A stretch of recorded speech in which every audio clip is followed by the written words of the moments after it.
Akun mai bakin magana a yau, mana zo zan yi magana a yau, magana a yau da magana a yau da magana a yau. Abunda na fada zan jaddada, yara manyan mu da tije duka zan harhada. Ba mu da kishin kanmu, mu muke raina kanmu, ba al'ada ba ci mutunci har da addinin mu.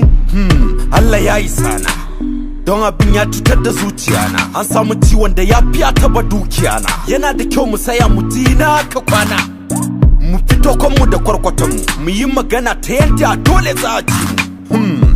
Amma kowa ya shiru, da ta siyasa ake da tuni mu tattaru. Mu yi ta ihu billahi kaman kadangaru, amma an taba addinin Allah mun yi shiru. Idan ba za ku yi magana ba ni kam na gaji, na fito in yi bayani don duniya ta ji. Ni kadai gefe na ba mace ba namiji, zuciya ta hana an tsaya neman agaji. Kan addinin Allah ban ki ban yi damage.